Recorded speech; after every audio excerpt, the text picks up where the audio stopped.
नमस्कार, crime control देख रहे हैं आप और मैं हूं आपके साथ दीपशिखा भारद्वाज। केतन अग्रवाल की हत्या के मामले में सबसे बड़ा सवाल अब यही है कि आखिर इस पूरी साजिश का असली मास्टरमाइंड कौन है, सिया गोयल या उसका कथित प्रेमी चेतन चौधरी। पूछताछ में दोनों एक दूसरे पर हत्या की प्लानिंग का आरोप लगा रहे हैं। सिया का ये कहना है कि वो केतन को उसके बालों की वजह से पसंद नहीं करती थी, लेकिन पुलिस सूत्रों का ये मानना है कि ये पूरी कहानी जांच को दूसरी दिशा में मोड़ने की कोशिश हो रही है। आखिर सच क्या है, देखिए हमारी ये रिपोर्ट।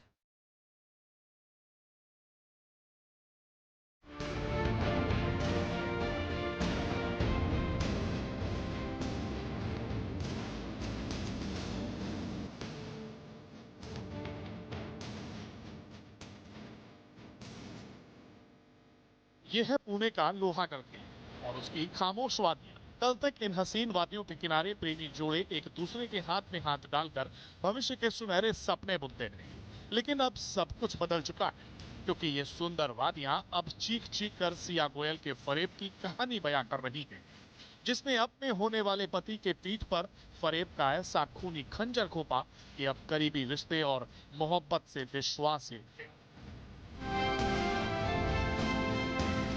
कहते हैं मोहब्बत जिंदगी का सबसे हसीन दौर होता है। प्यार के एहसास में एक ऐसा फ्लेवर होता है जिसका आज तक कोई सप्लीमेंट नहीं बना। सिया ने भी प्यार किया और केतन अग्रवाल ने, लेकिन दोनों के प्यार में अंतर जमीन आसमान का था। केतन अग्रवाल दिल और जान से सिया को प्यार करता था। उसकी मोहब्बत में मिलावट नहीं बल्कि अपनापन था। दूसरी तरफ सिया के प्यार में फरेब था, धोखा था और खूनी साजिश थी, जिसे उसने अपने प्रेमी चेतन के साथ मिलकर पूरी प्लानिंग के साथ मंगेतर केतन अग्रवाल को मौत की खाई में धकेल दिया। असल में सिया ने कभी केतन अग्रवाल से मोहब्बत की ही नहीं, बल्कि मोहब्बत का नाटक किया। उसका प्यार तो चेतन चौधरी था, जिसके लिए उसका दिल धड़कता था, जो सिया की पहली पसंद था। फिर सवाल, आखिर सिया ने क्यों अपने मंगेतर केतन अग्रवाल के साथ मोहब्बत का स्वांग क्यों रचा? ये बात अभी भी कोई नहीं समझ पाया। अब जब सिया के जुर्म से पूरी तरह पर्दा हट चुका है, वो सलाखों के पीछे भी पहुंच चुकी है, उसके गुनाहों का हिसाब भी शुरू हो चुका है, तो सिया क्यों पुलिस के आगे ऐसी कहानियां बना रही है जो किसी के गले के नीचे नहीं उतर रही? सिया कभी पुलिस को बता रही है कि उसे केतन के सिर के कम बाल लगाना और उसका विग लगाना अच्छा नहीं लगता था, जो कभी कह रही है कि केतन बोलते हुए हकलाता था। लेकिन पुलिस के साथ साथ केतन के परिजनों का भी मानना है कि इतनी मामूली सी बात पर क्या कोई अपने ही मंगेतर को इतनी खौफनाक मौत कैसे दे सकता है? इससे में कोई दो राय नहीं है कि सिया भले ही जेल के अंदर पहुंच चुकी है, लेकिन वो इस कहानी की आड़ में एक और साजिश का जाल बुन रही है, जिसका अंदाजा लगाना पुलिस वालों के लिए भी मुश्किल साबित हो रहा है। अब केतन के पिता विशाल अग्रवाल ने दावा किया है कि केतन सिर्फ छोटा सा हेयर पैच लगाता था। इतना ही नहीं, रिश्ता तय होने के दौरान ही इस मामूली सी बात को भी सिया के परिवार वालों को बता दिया गया था। ऐसे में ये शीशे की तरह साफ है कि केतन के पैच लगाने से ना तो उसके परिवार वालों को कोई परेशानी हुई और ना ही सिया, जो शादी से पहले केतन के साथ पार्टी कर रही थी, बर्थडे मना रही थी, उसके गिफ्ट और सरप्राइज से खुश नजर आ रही थी। और एक बार सिया की बात को मान भी लिया जाए तो सिया ने शादी से इनकार क्यों नहीं किया? केतन से पहले ही दूरी क्यों नहीं बनाई? अगर सिया अपने परिवार से ये बात कहने की हिम्मत नहीं जुटा पा रही थी, तो उसने केतन को खुद ये बात क्यों नहीं बताई?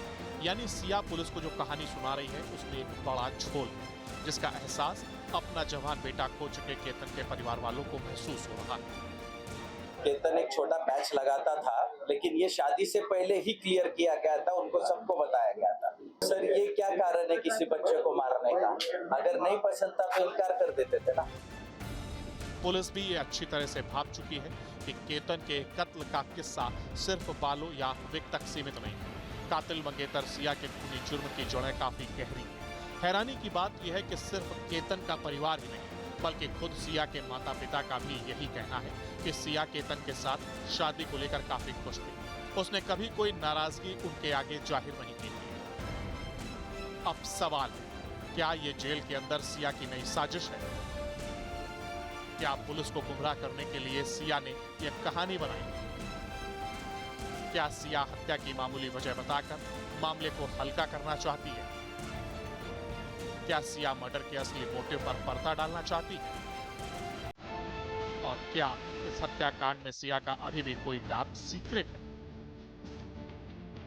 इस तरह के जहन में सवाल आने की एक वजह यह भी है कि सिया ने अपने प्रेमी चेतन के साथ मिलकर फुल प्रूफ प्लानिंग के साथ केतन का कत्ल किया। वारदात से पहले और उसके तुरंत बाद सिया और चेतन ने अपने मोबाइल फोन से कई अहम डिजिटल रिकॉर्ड मिटा दिए। दोनों ने चैट हिस्ट्री डिलीट की, रिसाइकल बिन भी खाली किया, मोबाइल फोन एफएसएल भेजे गए, डिलीट डेटा रिकवर करने की कोशिश जारी। अब तक की जांच में पुलिस को ऐसे कई संकेत मिले हैं जो बताते हैं कि दोनों आरोपी इस हत्या की योजना में शामिल थे। पुलिस का दावा है कि नवंबर में होने वाली शादी से पहले ही सिया इस रिश्ते से बाहर निकलना चाहती थी। पूछताछ के दौरान कई ऐसे तथ्य भी सामने आए जिनसे पता चलता है कि उसने अपनी असहमति परिवार के सामने खुलकर कभी नहीं रखी। वहीं पुलिस लगातार उन लोगों से भी पूछताछ कर रही है जो इस पूरे घटनाक्रम से किसी न किसी तरह जुड़े हैं। अब तक 7 लोगों से पूछताछ, चेतन की दुकान के कर्मचारी से भी पूछताछ, उसी के फोन से होती थी बातचीत। पूछताछ के दौरान जब पुलिस ने दोनों आरोपियों को आमने सामने बैठाया तो कहानी ने एक और मोड़ ले लिया। एक दूसरे के प्यार के लिए और एक बेगुनाह को मारने वाले ये कातिल प्रेमी जोड़े की मोहब्बत जेल की काल कोठरी में जाते ही ढेर हो गई। सजा के डर से सिया और चेतन दोनों का प्यार का भूत उतर गया। सिया और चेतन चौधरी दोनों एक दूसरे को केतन की हत्या का असली जिम्मेदार बता रहे हैं, या यूं कहें कि एक दूसरे को मर्डर का मास्टरमाइंड साबित करने पर तुले हैं। चेतन चौधरी का दावा है कि वो कभी केतन अग्रवाल की हत्या के पक्ष में नहीं था। वो सिर्फ सिया के साथ भागकर शादी करना चाहता था। इस बात के लिए उसने सिया को कई बार समझाया, लेकिन केतन की हत्या की सिया जिद करती रही। चेतन ने सिया पर यह आरोप लगाया कि सिया ने भी चेतन पर पलटवार करने में बिल्कुल देरी नहीं की। सिया ने आरोप लगाया कि केतन की हत्या करने का आइडिया चेतन चौधरी ने दिया था। 14 जून को केतन की हत्या का प्लान फेल होने पर चेतन बहुत दुखी हुआ था। इतना ही नहीं, वो प्लान फेल होने पर रोया भी था। इसके बाद 17 जून को वो कैफे में दोनों की मुलाकात हुई, जहां पुलिस के मुताबिक हत्या की आखिरी रणनीति तैयार की गई।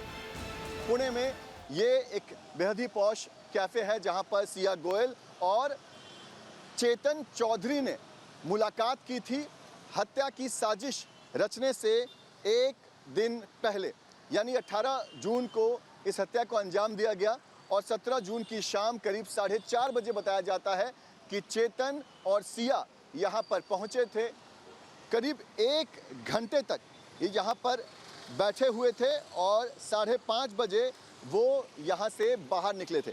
पुलिस को शक है कि इसी कैफे में हत्या की साजिश की पूरी नींव रखी गई, यहीं पर इन्होंने पूरी प्लानिंग की।